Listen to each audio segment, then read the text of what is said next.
Hello, everyone, and happy Thursday, and welcome to your Thursday edition of Riley's Kingdom of News right here on WRMK News Radio. Let's get started right now. We got a jam-packed broadcast to get to on this Thursday, so let's begin. First up, former President Donald Trump falsifies suggesting Kamala misled voters about her race. Let's take a listen to that report from WMUR News 9. I don't know, is she Indian or is she black? She has always identified as a black woman. I respect either one. I respect either one, but she obviously doesn't. Because she was Indian all the way, and then all of a sudden she made a turn, and she became a black person. Just to be ABC's Rachel Scott correcting former President Trump about Vice President Kamala Harris's race after he made false claims about Harris while speaking at the National Association of Black Journalists. Harris's mother is from India and her father is from Jamaica. Harris calling Trump out at a rally in Texas just hours after his comments. And it was the same old show. The divisiveness and the disrespect.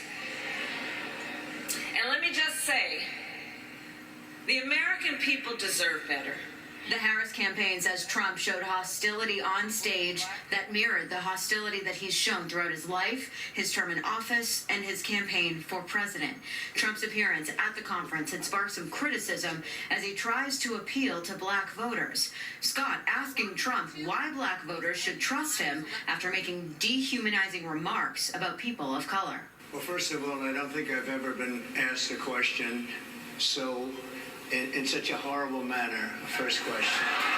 You don't even say, hello, how are you? Are you with ABC? Because I think they're a fake news network, a terrible network. And Trump criticized Harris for not attending this week's convention in Chicago, but the Harris campaign says it is working to set up a Q&A with NABJ in September. In the studio, Marissa Tansino, WMUR News 9. Okay, and there you go on that report. We want to hear from you. Weigh in on this. Email us at rknetwork1995@gmail.com. That's rknetwork1995@gmail.com. We want your thoughts and opinions on this. Consumer Report prioritizing children's dental health. Let's take a listen to that report from WMUR News 9. As parents, it's important to prioritize your child's dental health. Now, how many times a day are you supposed to brush your teeth? Twice. This simple habit of brushing twice a day helps remove plaque-causing bacteria, and that reduces the risk of tooth decay, gum disease, and costly dental treatments. When selecting a toothpaste for your kids, it's essential to choose one that contains fluoride and is free from potentially harmful ingredients.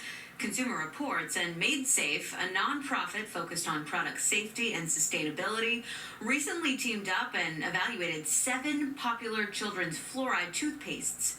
2 toothpastes, Hello Kids Magical Mermaid Fluoride Toothpaste and Jason C. Fresh Anti-Cavity and Strengthening Toothpaste, stood out as favorites containing safer and more sustainable ingredients. Act Kids Anti-Cavity Toothpaste and Tom's of Maine Kids Natural Silly Strawberry both contained ingredients with possible risks.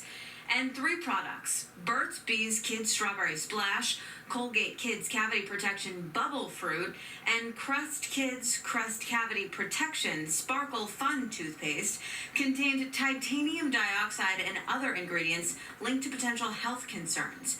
None of these 3 companies responded to requests for comment on their products' ingredient safety. While none of these ingredients pose any immediate risk to kids, research has linked certain food dyes to hyperactivity in children and titanium dioxide to potential damage to the body's genetic material and immune system. In addition to choosing the right toothpaste, it's also important to select an appropriate toothbrush. Children can usually start brushing their own teeth between the ages of about 3 to 6, and while some research does suggest that using an electric toothbrush may remove slightly more plaque than a manual, really whatever toothbrush your child likes and will use consistently is best. In CR's tests, Philips Sonicare for Kids came out on top, excelling at cleaning and ease of use. For a more affordable option, this Brushies electric set excelled at cleaning. By making informed choices about your child's dental products, and encouraging good brushing habits, you can help set them up for a lifetime of healthy smiles.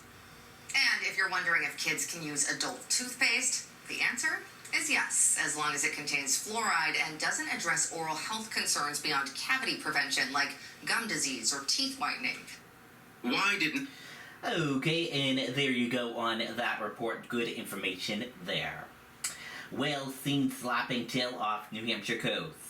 Let's take a look at that You Local Hotshot video from right before the break that we promised you. How about this? Jessica got this video of a whale right off the coast of Hampton Beach. So cool. It's so neat to see. Wow. I know, they're so close to it. It's amazing. And it's good to see that they are trying to move away as well. And if you do capture anything on a video like this, please upload it to our You Local page, and we may just show it to you here. Very cool. New Hampshire Supreme Court overturns conviction of former Litchfield police chief. Let's take a listen to that report from WMUR News 9. The state Supreme Court is overturning the conviction of Litchfield's former police chief. Ben Sargent was found guilty last year of official oppression for improperly using his authority for his own benefit. Well, prosecutors said he harassed a female officer through phone calls and texts, but the Supreme Court found that the judge in the case interpreted the phrase, quote, to benefit himself, too broadly, and then reversed that conviction. Okay, and there you go on that report. 9/11 defendants reach plea deal with U.S. to avoid the death penalty. Let's take a listen to that report from NBC News. Today, the self-confessed mastermind of the 9/11 attacks and 2 accomplices are expected to enter a plea deal with the U.S. military. According to officials, the 3 defendants are set to plead guilty to some unspecified charges as early as next week at Guantanamo Bay. The New York Times, citing a letter from prosecutors to 9/11 families, not independently verified by NBC News, reports the men have agreed to plead guilty to conspiracy and murder charges in exchange for a life sentence, avoiding a death penalty trial at Guantanamo, where they were first charged by the military in 2008. Once the number 3 man in Al-Qaeda, Khalid Sheikh Mohammed, known as KSM, was captured by U.S. forces in Pakistan in 2003. 4 years later, he testified he was responsible for the 9/11 operation from A to Z, as well as the first attack on the World Trade Center in 1993. According to a 2014 Senate Intelligence Committee report, the CIA waterboarded Mohammed 183 times, a now outlawed technique widely considered torture. Also entering the plea agreement, KSM's accomplice, Mustafa Ahmed al-Hazawi. The FBI says he was the main money man, sending credit cards and tens of thousands of dollars to the hijackers. The third defendant, Walid bin Attash, was a former bodyguard for Osama bin Laden and is suspected by the FBI of planning the attack on the USS Cole in 2000 that killed 17 American sailors. Ashley Bisman was just 16 when she lost her father, Jeff Goldflam, on 9/11. She says the expected plea deal does not seem like justice. The saying with 9/11 is never forget, and unfortunately, the victims were forgotten today. House Speaker Mike Johnson is denouncing the plea deal as a slap in the face to the 9/11 families. Savannah.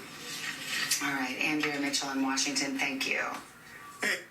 Okay, and there you go on that report. We want to hear from you, your thoughts on this. Email us right now at rknetwork1995@gmail.com. That's rknetwork1995@gmail.com. Let us know. And that does it for this edition of Riley's Kingdom of News right here on WRMK News Radio. Thank you for tuning in and listening, and have a great day, everyone. Goodbye.